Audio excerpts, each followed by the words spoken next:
Hello, welcome very much. So good to see you, and in the audience, welcome very much to Conversation. A distinct honor and pleasure on my part to introduce to the program our guest, DeeDee Halleck, and she is one of the original, really pioneering persons who are involved with the implications of expanding multimedia communication and how that communication system might be able to serve the interest of the mass of the population of the country and of the world. She's the founder of Deep Dish Network and also Paper Tiger Television, and her name is DeeDee Halleck. And DeeDee, it's so good to welcome you to the program. Hi, Harold. You are so historic. How many programs have you made?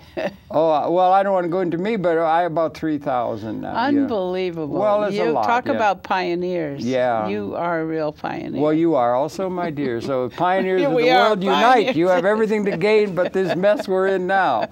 Anyway, welcome very much. And I might just say parenthetically right at the head of this program, which is going to air on the 30th of April, that DeeDee is going to come and be the guest speaker at a meeting of the Association of Cable Access Producers at 7 o'clock this very evening when the program airs. And that's at 241 West 36th Street. One and all citizens and supporters of public access and the people are invited to consider coming. But that's it. Welcome very much. Thank you. Share just a little bit, and we do want to very early on get into, maybe we could combine the two into a slideshow thing that you have that represents some of your work, but share just in a thumbnail way, you're born and raised, educated, that kind of thing, and then let's get into that slideshow as quickly as we can. That was a long time ago. I know. Tell me, not as long as me, my dear. Well, I grew up in Tennessee, actually. Oh, really? Okay, yeah. And my first media job was working for an animator in Chattanooga. When I was in high school, I got 25 cents an hour. Boy, high wages. You had good union representation. Yes. Yeah, right. But I did inking and in-betweening. If you're an animator, you know what I'm talking about. Yeah. But it got me interested in media, and I've been media. This was probably in 1954. Okay. So I worked there for 2 or 3 years at the animation when I was only 14 years old. Okay, I see. Okay, yeah, right. In Chattanooga. In Chattanooga. And then I started making animation films with kids. Yeah, you've been with kids for a long time. In 1961, I worked at Lillian-Wald Recreation Rooms and Settlement down on the Lower East Side. Okay. And there we made a film called Children Make Movies about them making movies. Okay, that's wonderful. And Marshall McLuhan had a personal copy of it. Wow, wonderful, yeah. I used to visit with him every spring from 1968 to 71. Never could become Hamish. He was a little bit different. Maurice was welcome, but he let us sit in on the class. It was all William Blake and James Joyce and everything. Yeah, he was a very interesting man. People forget that he was really a literature professor. Oh, yeah, absolutely. Harold Innes and that, But anyway, so one of the things is that in terms of scheduling and so forth, I know you've been involved with Paper Tiger and Deep Dish Network and that sort of thing, and you got a base here, and for reasons of structuring the program and so forth, you brought in some slides or something, right? Yeah, the first slide is now maybe we could in the control room then bring up the slides, and we'll be showing those, and then we can talk over them. But if you could bring up the first slide, and then we can go through that. Go ahead. Well, the first slide is a picture of 339 Lafayette Street, which talk about history. It's a very important building because it houses the War Resisters League and the Women's International League for Peace and Freedom. Right.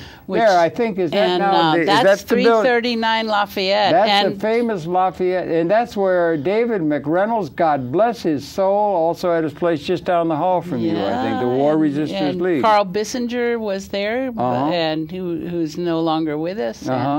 But that is where the offices of Paper Tiger and Deep Dish are. are, separate offices, and we would not be able to do the work we've done without having the great support of the A.J. Musty Foundation, which owns the building and rents the bottom part out at market rate, and that subsidizes. The good work. We need so much to support independent media. Right, and absolutely. you were talking about the market conditions that we were before the show started, and the problem is independent producers can't really rely on the market. We need subsidy, we need public support. Okay. And the support that Paper Tiger and Deep Dish get, part of it is being able to be in that building, which is under threat right now because... Is it again, yeah? Yeah, it doesn't, it needs some work, and we don't have the funds to do it. Let people in the audience be aware of that. Yes, yeah, okay, very good. We're hoping to find somebody who will make it be the real peace center that it is. It has been. It has been. Distinguished. It goes back many decades. But we could even go up 2 more flights. We have air rights for 2 more flights. 2 more floors. Very good. I think we're going to need venues other than whatever. We have M&N here, part of public access, but the people, 99, whatever you want to call it, are going to need more venues in order to be able to compete in some sort of realistic way with the established media, don't you think? Absolutely. Yeah. Now this is there's another this picture. one right here is an exhibit that was on right now at the Fales Library. It's at NYU. Okay. And it's the Fales is the housing the Paper Tiger Archive. What is Fales? Is it an acronym? It Fales. No, it's named after somebody named Mr. Fales. Oh, okay. I don't know what his story was. Not the first time in history. But you could change it and get another picture from the exhibit. Yeah. So you want to get go to the next picture, then, if you can, in the booth, please. Okay. This is one of our scrolls, and this is about public access. And on view are 7 or 8 of our famous scrolls that we, when we used to be down on 23rd Street, we couldn't afford the character generator, and half the time it wouldn't work. So we made our own titles and rolled them through like a... I know, on butcher paper. On butcher paper, I used to think you were doing that deliberate. I'm not sure. You were doing that deliberate because you might have had a character generator with fancy dancing that it bears or something, but you did it deliberate, if I may. Maybe we started out because we couldn't afford it. Okay, yeah, but you had a continuation where you could afford it, but you did it in order to encourage people who are intimidated by the people who are saying you got to be the technology to not be intimidated, the people. And you've always been in the corner of the people being able to do stuff in a creative way. And also to do something that actually shows that it's handmade, that it's not some kind of magic that's made by somebody. You can go to the next slide, which we used to start all the shows with do you know where your brains are? Which actually was a phrase from Thule Kupferberg. God bless Thule Kupferberg and Ed Saunders. We miss him so much. The best music I love better than anything coming out of the 60s was the best album ever was It Crawled Into My Hand Honest by the Fugs. Right. I thought they were just really great on the money. I love Thule dearly, Well, that's a picture from Caravaggio, and then we would begin every show by saying, do you know where your brains are? And you could go to the next slide, and I think it's, this is our wonderful vests that we made during the first Gulf War, and we said we were camcorder commandos. Okay, and good term. And we wanted to cover the many protests against that war. There were so many people. I know, it was awful. In 91, but now we're in, who would have ever thought we would have gotten to Iraq again, and now we're in Afghanistan. I know, and we got drones. So we need some more camcorder commaddos. Yes, indeed. We got those drones now. Yeah, it's just it's a terrible. dystopic horror movie really. in a sense, So this is part of the exhibit. Is that the end of the there's a couple more. There's a couple more. There's the monitor, and it opens up into you can see the library. It's at the NYU library on 4th Street, which is right on the park, on Washington Square Park. Right. South, and there's no admission. You can get up. It's on the 3rd floor. Unfortunately, it's closing on May 4th. Oh, well, but we're looking for another venue. If anybody watching your show has an idea of other places we can take all of our material. And what is in the show? I mean, well, go to the next slide and you'll see some more things. This is painting on the wall that Mary Feaster, one of our main artists, did, and then a couple of more shots. I think there are. See if there's something more on this. If you could go one more into the and this is for you, Harold. Oh, what is that? That is the control room at 23rd Street. Wow. Remember there? But one of the things. Oh, when we were on 23rd Street. Yes. Yeah. Gosh, I don't remember it, but okay. Yeah. And we used to Paper Tiger. We used to always give the budget. So the card there says what the budget of the show was, which included, in those days, we had to pay Jim Sladek for renting that space. Well, no, he was Metro Access. That wasn't public access. We had a public access. That's what MNN had a studio there after. No. This is in the early days. Oh, before. I remember Jim Sladek, and I remember being down there at Coca Crystal. I remember she had. If I can't dance, you can keep your revolution, and everything. And I can remember being there because Joe, he was there, and they had put a thing through the wall over to public to Time Warner. I think he went well, they'd gone through, and they had in the studio, and they're the first time ever they could have live shows. Well, no, but I was there when they could have. Jim could have a thing where people could actually call in on a telephone. Absolutely. And they're sitting there, and the chair's sitting there, and the thing is, well, we could do it now. We're on the air and everything, but we don't have anybody in the chair.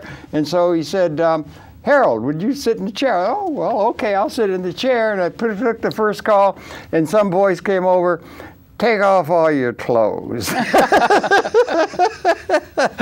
mean, I think that was the first call that ever came into that studio next door. That was fun. It goes way the hell back, Well, you don't go back to when they had a studio up on 125th Street, do you? Well, I know that Cliff Frazier was one of the people that had a studio up there. Teleprompter. Teleprompter studio. I can remember doing a program up there about 1973 in public access. They had a facility there, and it had a guy come all the way, 74 maybe, had a guy come, or anyway, had a guy come all the way, Bruce Hershenson came all the way from the White House in Washington to talk a program because they were thinking to impeach Mr. Nixon. And they had a studio on 125th Street in Lex, I think, that was producing cable television for that. And they had the crew all there and everything ready to go up on 125. I think the guy didn't want to get out of the limousine. Well, the thing is that that first studio, the one on 23rd Street, we had to rent. We had to pay for the cameras. And so Paper Tiger, we used to shoot with one color. Paper Tiger started in 81. Oh, okay, yeah, that was before. But we had done some programs. I did a program in 76 in that studio called Image Union, and we covered the conventions. I think, is that where Coca did her stuff, Coca Crystal? Well, I think that's the same studio that she was there. But she had her son? Yeah, right. And then they moved upstate, right? Yeah. Yeah, okay, anyway, But we covered the Democratic National Convention. It was called the 5-Day Bicycle Race. Okay. With the Video Freaks, Perry Teasdale, Skip Bloomberg, all those people. I know. And but we always had to pay for that studio, but that's what's great about MNN. And MNN would not be here without the activism of Paper Tiger and Fairness and Accuracy in Reporting. We got out on the street with our cardboard cameras and marched to try to make sure that because there had been franchise money, but Morris Tarsus, I think his name, was sitting on it, and there was no building, there was no real space for public access. Thank God. It dates back to about 1970. In my mind, a lot of things go back to 1970, 69, 70. But one of the things that was emerging on top of a civil rights bill and Vietnam and Woodstock and everything, there was something blowing in the wind. Bobby Dylan was right on the money with the poetry and everything like that at that time, was the birth of cable. It was just coming seriously into being. There had been the Sloan Commission report. Is it cable television, the medium of abundance?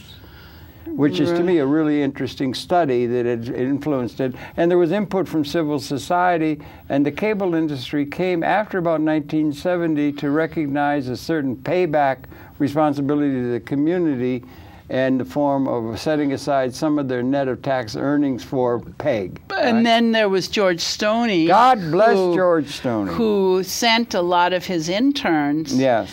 He and Red Burns? And Red Burns through the Alternate Media Center.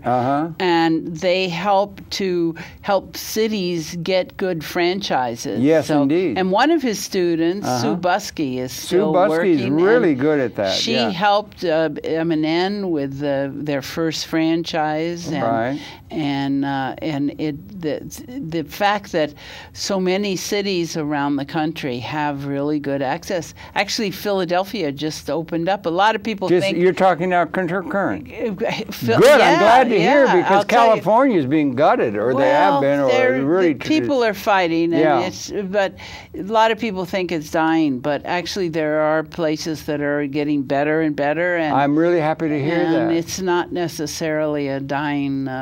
I think that the ones who succeed are the ones where they're really understanding the new technology and working together to train people to use YouTube, actually, because people would like to post their stuff on YouTube, but not everybody knows how to do it. So Access Studios can be a place where the new technology and the cable technology can kind of merge and be successful. Also, there's public access places now that have low-powered radio stations. Is that right? Yeah. Okay, like picking up on the BAI or the Pacific. Or even internet radio stations. I think there's some real potential for public access to actually be involved with the new technology, and I'm hoping that will happen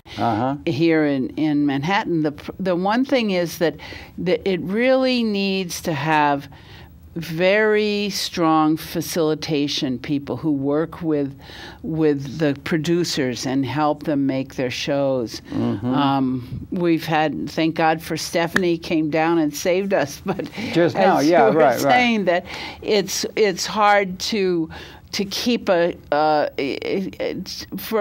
with these studios are complicated, the equipment's changing all the time, and we need to make sure that the staff of public access are people who really encourage and educate and do outreach to communities who aren't using the media, and that's why we were very a group of us are very have been discouraged, partly because of there was a lag in time before the franchise actually got signed. This last time, it should have been improved in 1998.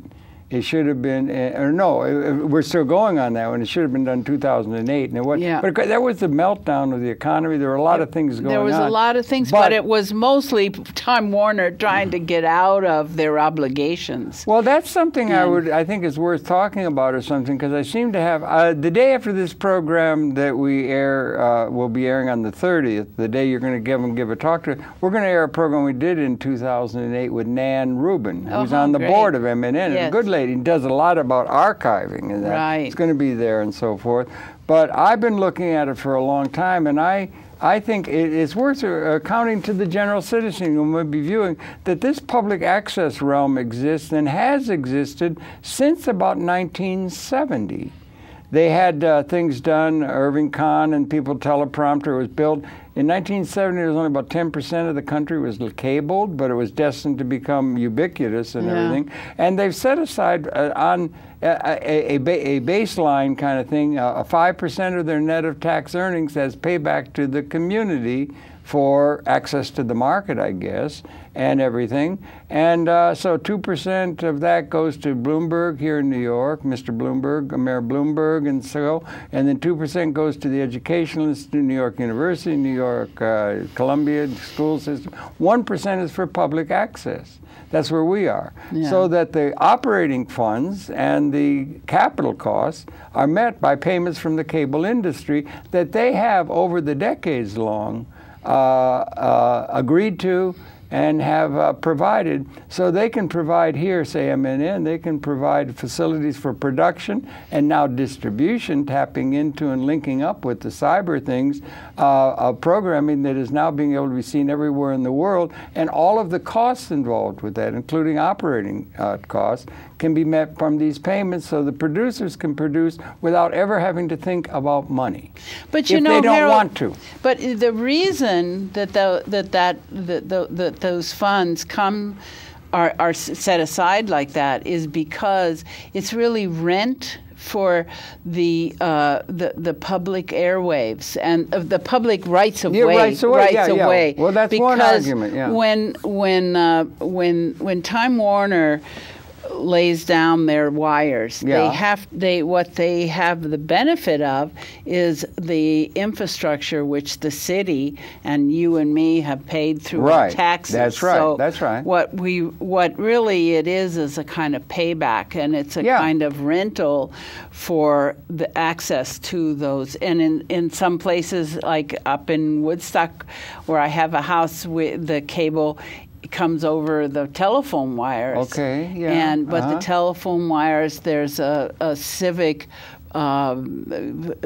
it's actually the public right of way. It's not, a citizen can't just come up and string up a wire on one of the telephone poles, because especially with the storms, it's it's very tricky. Yeah. So that space is scarce. It's like you can't have too many cables, but in exchange for that, using that space,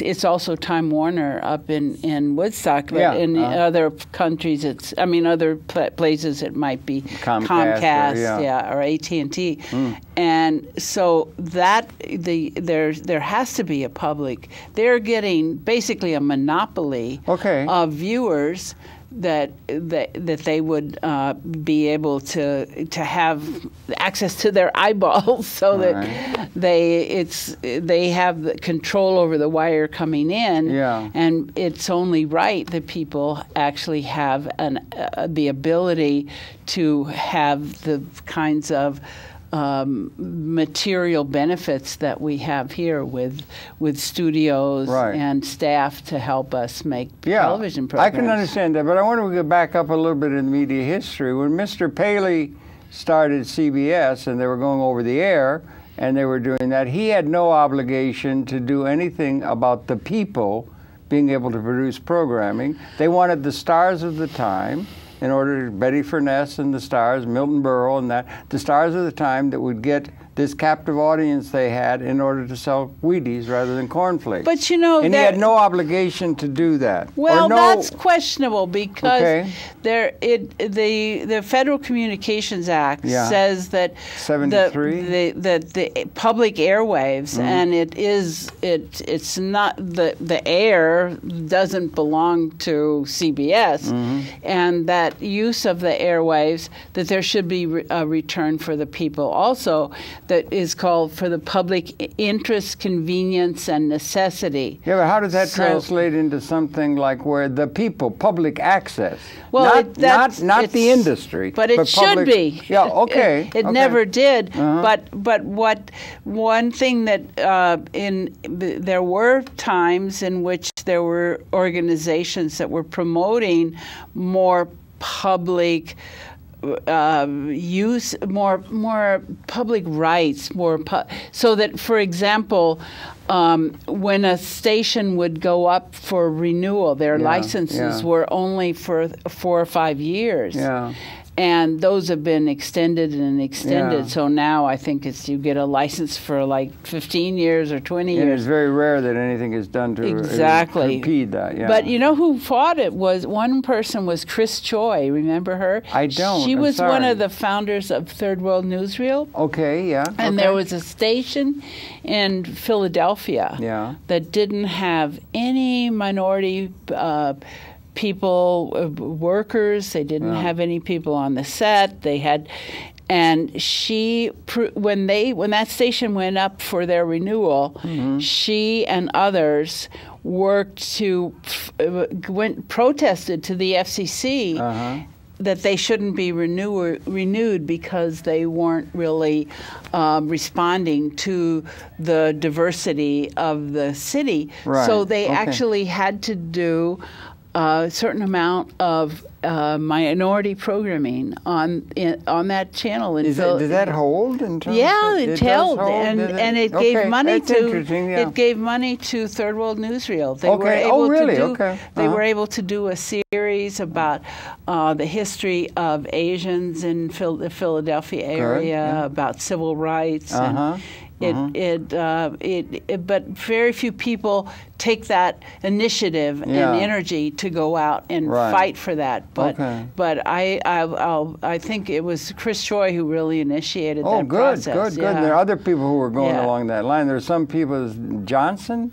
Nick Johnson, yes. Right. And there were people. I did programs with him way back when. We wouldn't have public access without Nick Johnson. I think so too. And who was the chairman of the FCC back in those days? I forget his name now. But he's got the major... Newton Minow, who said... No, not Minton, no. He said it's a vast wasteland. No, it's another man whose name escapes me now, but he has the largest telecommunications law firm in Washington. Charlie Ferris. No, it was before that, I think. And I can't remember. It'll come to me maybe. But anyway, he was a major... And he used to welcome us. He was chairman of the FCC, and he was very favorably disposed toward the idea. He knew it came from public access.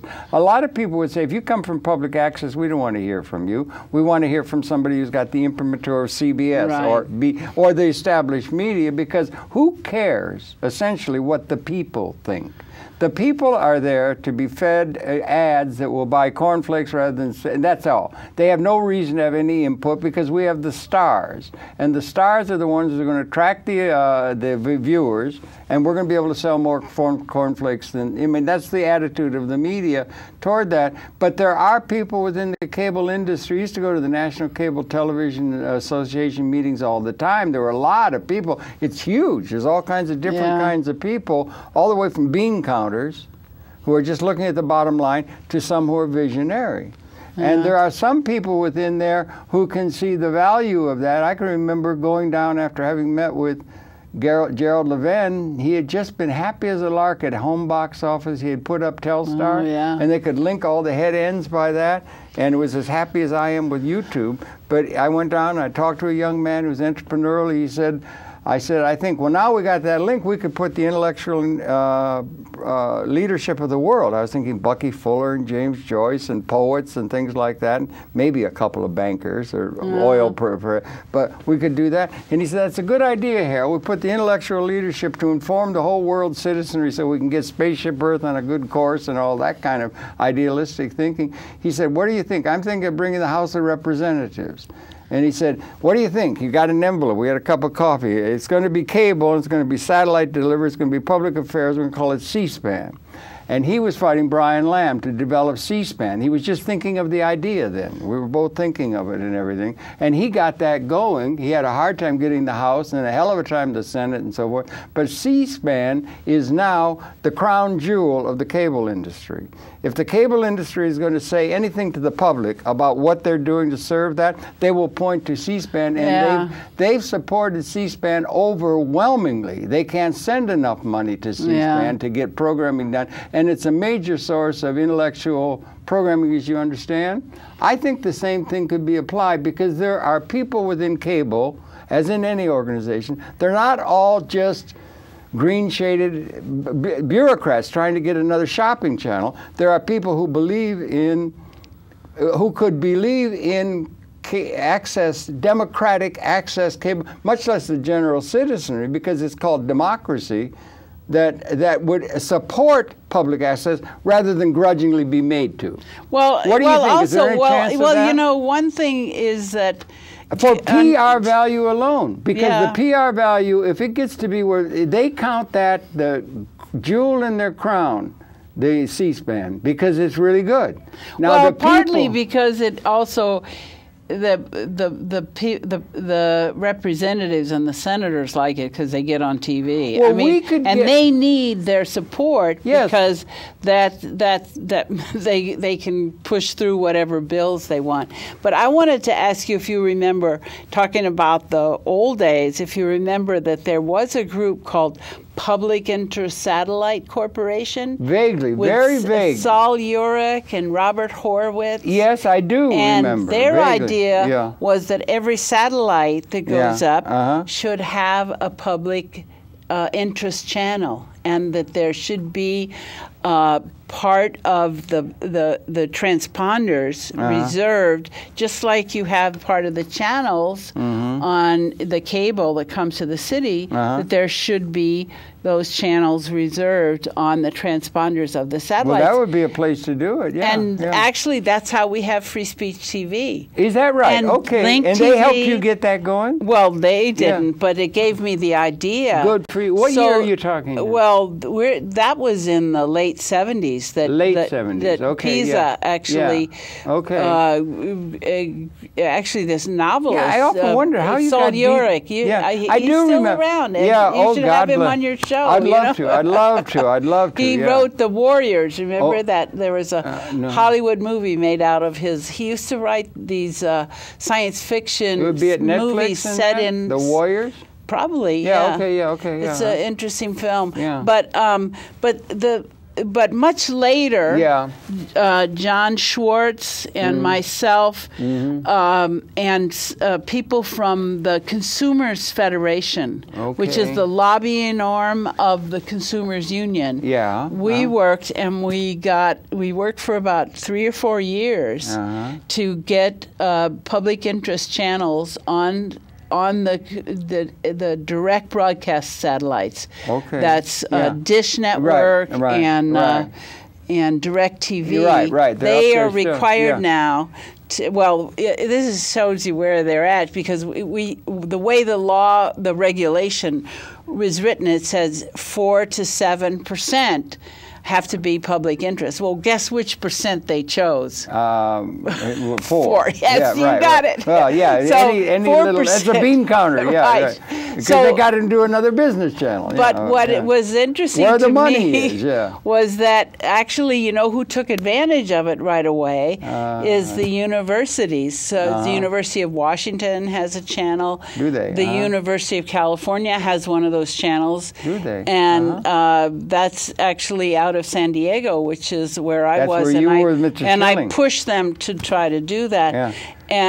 But when we were lobbying to get that, we tried to get the universities to help us, because the funding, we had to hire a lobbyist, we had to have an office. It was very expensive. In Washington or no? Yeah, absolutely. Was that part of the? Was that leading to the alliance? It was an office at the Federation, Consumer Federation. Okay, but it wasn't the Alliance for Community Media. No, because there were cable. But it was the Instructional Telecommunications Foundation. I was on the board for 20 years. Oh, good for you. And we put up the money. John Schwartz actually, it was many hundreds of thousands of dollars to support that effort, and that enabled us to have... And that was getting time on a transponder. And that was transponders that are dedicated for public interest. So you have Free Speech TV, which that is how we were able to put Democracy Now! Up onto all the public access stations around the country that use and she's Democracy a Now! Superstar. And Amy Goodman is about to go on a 100-city tour of all those cities that play their daily broadcast, but that most of them get it from Free Speech TV, from that satellite transmission. And you were doing that back then. Yeah, I got to catch up on all that front. I often wonder, how the heck did you get up on the trans? I used to be able to do a deal once in a while, but I'm working just in the Deep Dish started in '86, and we had to pay for it, just similar to what happened with public access in the city, where we had to pay for the studio at first, but then once we lobbied and got the space, we were able to have a transponder at Dish Network. I can remember you get a program, but if you got to somebody who had some money or something, it was about $800 an hour to get a channel on a transponder on.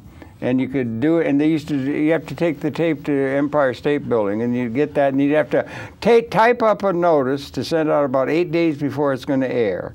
Type up this notice, get it printed, send it to the post office, have a franking put on it, put a stamp on it, mail, and you used to give me a list so I could send it out to people who might be interested, maybe with their 9-inch dish to pick it up and everything. Now you can do it all with no problem at all, with the internet and everything, which is a godsend. The internet, it definitely has changed. So thank you for that early. Well, you are a real pioneer in terms of really moving things for the folks and all of that kind of stuff, and your reputation precedes you in the highest possible glory that can be put down upon you and all the people who work at public at Free Speech and Free Speech and Paper Tiger and Deep Dish and Deep Dish, all of that. Deep Dish, remember, it was from the Deep Dish.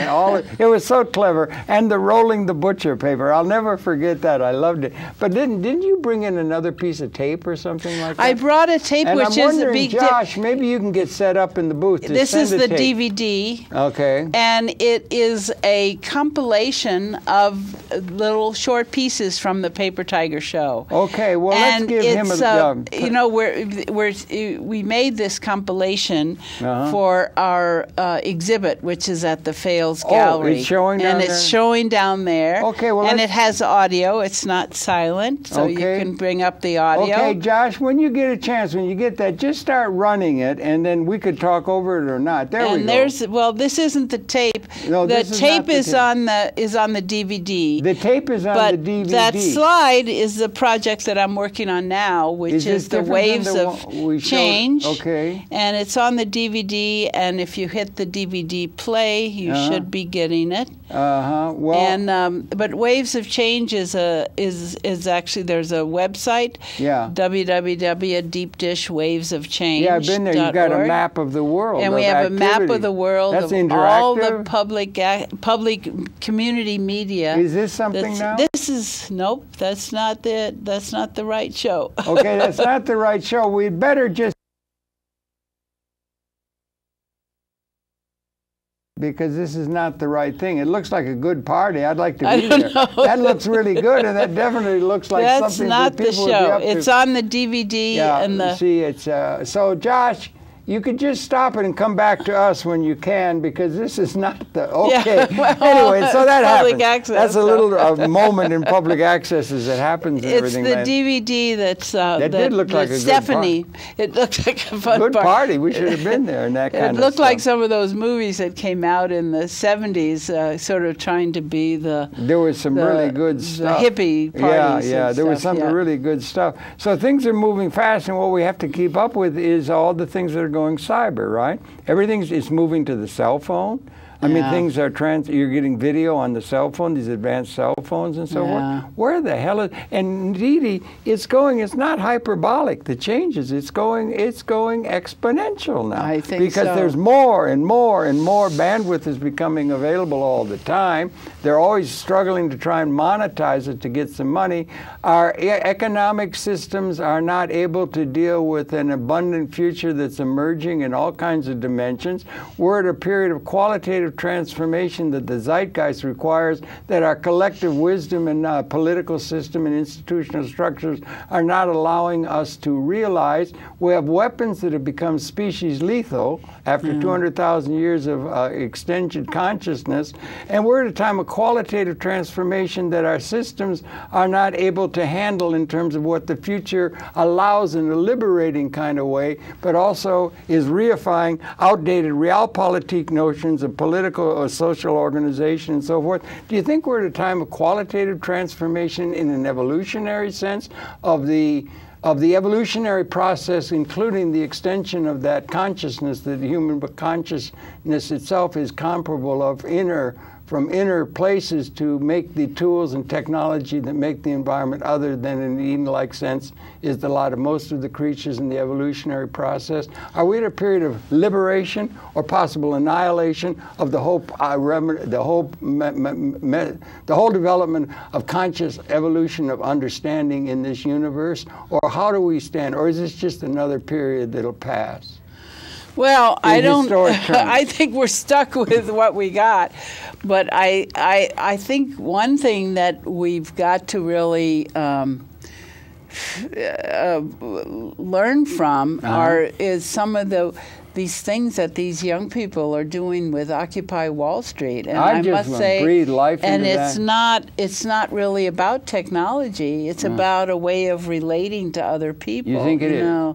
And the fact that it's so democratic. I mean, I don't know if you've sat through some of the General Assembly meetings. A little bit. I'm learning how to do this. Yes, things I'm trying to. It's like we're learning from them, like we're learning everything else from them. Yeah. But I think that there are so it's very exciting to think of there's a kind of equity there that's unprecedented, and I think it hopefully it'll spill over into things like Manhattan Neighborhood Network. Yeah, I mean, I hope that we can have a much more responsible governance of M&N. Right now, the way we need to make sure that people attend the board meetings, which by the bylaws are open to the public. Yeah. And I encourage you all to I used to be on the board, and it did say those are to be open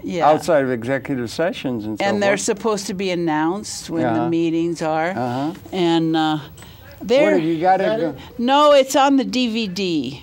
It's on the DVD. Which isn't. That's not it. That's still that's our slideshow, but it's on the DVD. It's not on that. It's on the different machine that's on the console.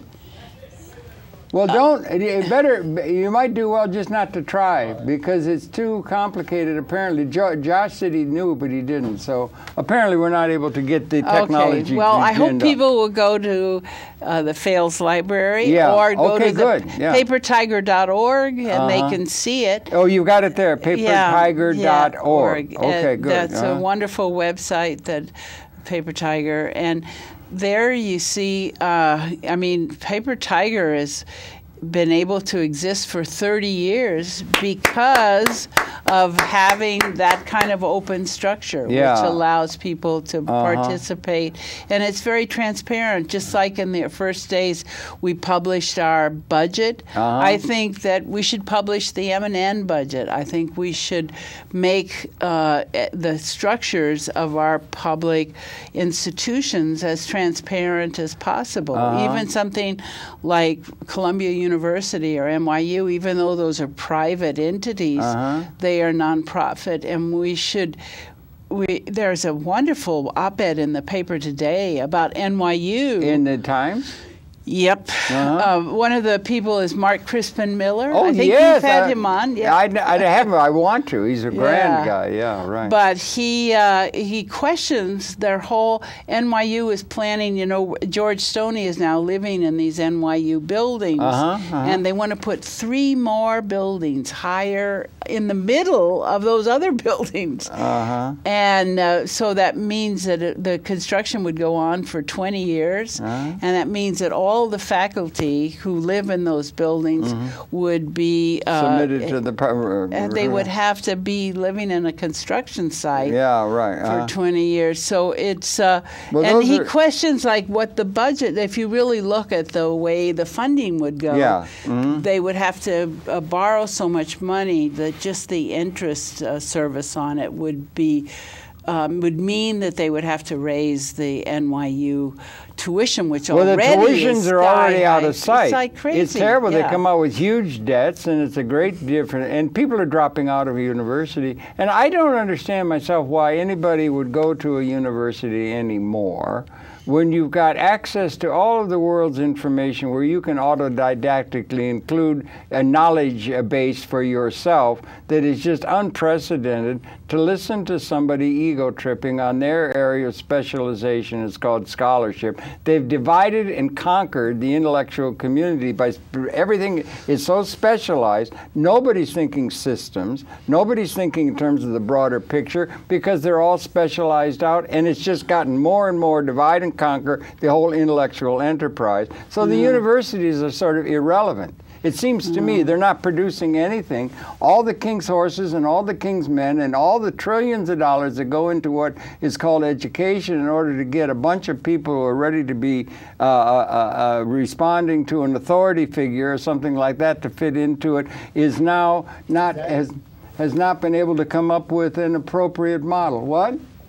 Is that what's on the monitor? Is that There's nothing. We're on the monitor. Just leave it. Just leave it, big man. We're on the monitor. We're just talking. We should give up on it, unless you got How it much down. more time do we have? We've got about 12 minutes. Okay. Oh, you could play it for 12 minutes. If they can get it, but we don't want to keep going on. But anyway, that's my thought, and we haven't got any they've not come up with yet what we need at this crucial moment, an understanding, an operating manual for Spaceship Earth, where there should be transparency of the whole realities that exist, all the way from destroying the species with our weapons through realpolitik since about 1970, to we maybe have had a qualitative transformation where we have one of the promises that I advance is that, and it's so hard you can't hardly get your mind around it, we very well intellectually or with extended technology, we very well may have transcended in this process at the level of capability. Just like the weapons became qualitatively new,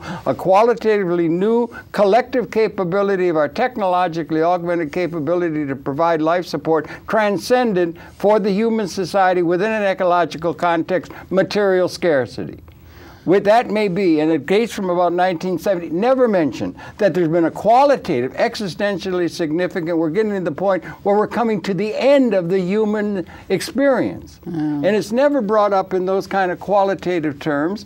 And so that's the thing that bothers me. I'm very afraid we're just going to cut off the evolution of consciousness that has evolved over 200,000 years by clinging to outdated institutions that are being reified by our political and intellectual leadership, bought off, tenure looking after, and all that kind of stuff. And we don't have any vision that's going to be possibly able to bring an alternative view that could include things that are relative to the living side. We don't have that. And if it's going to come, it's not going to come from the established institutions, including the universities. They're all bought off. Yeah. Peer review, the rest of it. And they specialize. It won't be the established media. They're just looking for the stars and reifying the outdated. It's going to come from public access, probably more than anywhere else. And the sister institutions like Lafayette and things like that is where the information is going to come, and the general society could support that. Absolutely, Harold. I mean, I feel that there's something, to me, that people, the real problem is the passivity of people to just let all this happen. And what is so powerful about public access is that you can make your own, and that you take control of your own media. Now, people are doing that with the internet, but not everybody is. It's like that, to me, is one reason that we need public access, even with the new technology. Yeah, or we should blend with it. We should exactly. Public access was out on the frontier. Yes. Way before there was even an internet in the gleam of anybody's eye. So, but they should understand that public access notion that you and George Stoney people have, pioneering established should be supported massively by the society. in general, it's democratic. It's trying to get something for the people, which is something that would be vastly adhered to. But then comes the internet, and all these things should be seen as like the support that's coming, and there should be a linking between the two. Absolutely. Do you understand? And there is actually... Because the world's going multimedia. And I must say, I think that it's great that MNN now has a lot of their channels on the internet. It is really good. And they've got the franchise. And they got the franchise. Dan has a view, our executive director has now a view 10 years into the technological future. Yeah. So then what can that mean? We're going to go all high def. What's going to happen? And then and there's 3,000 of these across the country. And I think it would be really good if the cable industry could come to support public access as an addendum to the crown, a jewel in the crown attitude they have C-SPAN, because it's the only place anything's coming out that's talking in a democratic way, and they could get public relations value that would have fiduciary bottom line gain to them, so you could even get to the bean counter. That would be if we had a rational system, but unfortunately we don't have a rational system. I mean, you have a situation where AT&T and Time Warner are working overtime to try to get state laws that undercut public access instead of realizing that that's one of the few things people turn on their TV to watch. Mm-hmm. It's one of the few ways that they can get local media. Yes, that's right. There's been many surveys that ask people what they want, and they'll say they want to know about what's happening in their own town. Well, that is important because they don't pay any attention at the national level. And what about like reality TV? People want to see each other. I think that there was a lot of course it's used as a sort of sensationalist, but I think reality TV was a reaction against this sort of dramatized shows that they have on network television, and people have a hunger for seeing real life and understanding what's going on. Real life in an individualized sense, but what they're going to do, and I think a lot of the best academic minds, instead of trying to get it through to the I don't think there's much hope for the established media to come up with anything. They'll come up with things. Nova comes up with things. You can get some education and so forth. But in terms of real education, systems thinking, I don't think it's going to come out, even PBS. It's not going to come out of that. They're reifying the outdated institutions. So if you got Occupy, and Occupy is going to try, it's just breathing on air now, I mean, practically and everything, as you understand. And they went with We'll see what happens May 1st. Well, all right, it could be, but don't hold your breath, because it's long term. And they're going, you notice what they're doing. And I really respect them for that. They're not going to, let's say, the ladies' issues, or the black issues, or the Spanish issues, or the individualized issues. They're going horizontal, and they're going horizontal, and they're going horizontal, and they're going horizontal. And it's not Occupy Wall Street, it's not Occupy New York, it's not Occupy America, it's Occupy the world. And the whole world has a system that is not adequate to what the future requires and now allows in the liberating context. That's going to come from certain intellectual quarters that ought to be joining into that, and the way that the expression of that will be getting out. And the only place where you see anything at this moment on Occupy is here. You don't see anything in the established media. All they're saying is who are you going to vote for? And they're going to slip right back into, Mr. Bloomberg says he's got a 33,000-man army, the police, to occupy the Occupy movement and kill it, put it out of being. Now, what are you complaining about? Everything's in control. We're in control. The same old thing. But that public access realm, including the internet, is where the intellectual stuff will start emerging. It's not just going to be people talking local issues. It's going to be the intellectual leadership that is being able to latch onto that is going to emerge. Is what I'm saying. That's where the action will be. Well, in the public access realm that you've pioneered. But people, in order to get there, where are the intellectuals? People have to practice, and that's why public access is so important, because it's a space And hopefully there's education and facilitators that can make that happen. It doesn't happen on its own, and it certainly doesn't happen with the corrupt politicians. I mean, one of the things... No, but the politicians have the established media to fight it out on. But they want to get public access, too. I mean, you have a situation like in Brooklyn where the borough president pretty much controls the public access. Or something, somebody, yeah, Marty Moskowitz. Yeah. And the same, I understand, for Staten Island, which used to be a jewel. When Trisha Dare, remember her? Oh, vaguely. Yeah, I know. But that's always been the case. That's always been the case. You've got lowly lives who take things and see things in a way, and then you do have some people like you.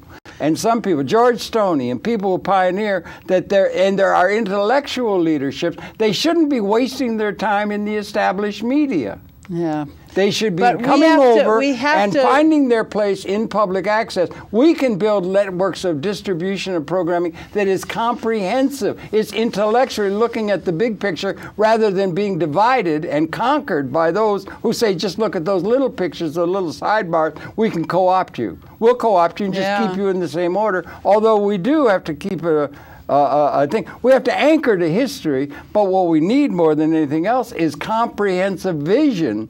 And the intellectuals shouldn't be bought off by another tenure track thing that they can do through a peer review. Do you understand what I'm saying? Oh, I know too well. Okay, so that's what I'm thinking. The hope is in public access. The problem now with the university is that they don't even put people on tenure. There's so many adjuncts that they pay nothing to. Yeah. And with no... But don't you see the economic... But it makes them even more hungry and more willing to and more willing to submit. Yeah. Yeah, well, that's what they're going to do. Yeah, but what I'm trying to say is the place where you can do it in public access, you can do it. You don't even have to be thinking about money because the money is paid. You got 3,000 of them, a backbone of public access. It is support. And you're going to be, and not everybody is corrupt. There are people who are corrupt, short-sighted and everything, but in the cable industry or in the communications industry, there are people who are actually able to understand. I've seen people on Bill Moyers and other police who really believe this Occupy Wall Street is really real.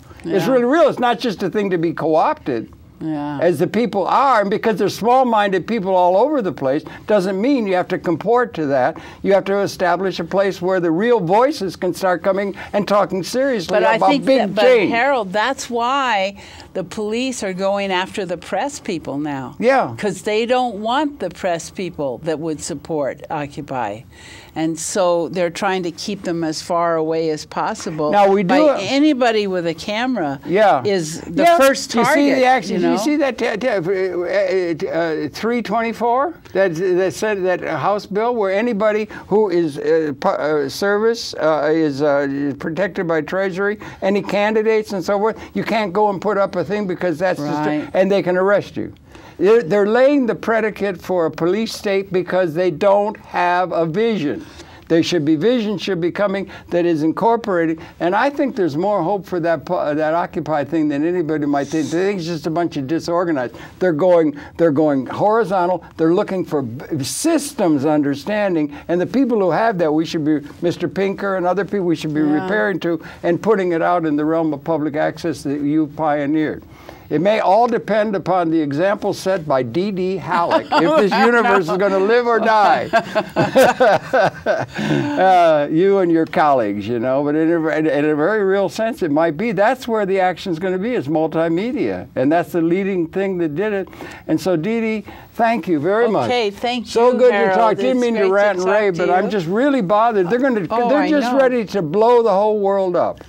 And they've got to actually, what's going on in Japan now is a foretaste of things to come. Well, okay, well, really dangerous. Anyway, I was just in Oregon, and they said they just found things from Fukushima that landed on the shore of Oregon. Tonight, this night, April 30th, come to hear DeeDee Halleck talk. She's a pioneer, and since the whole weight of the universe rests on her broad and competent shoulders, it's worth coming by and get her words of wisdom. So do come by if you can. 241 West 36th Street. Come and join the revolution.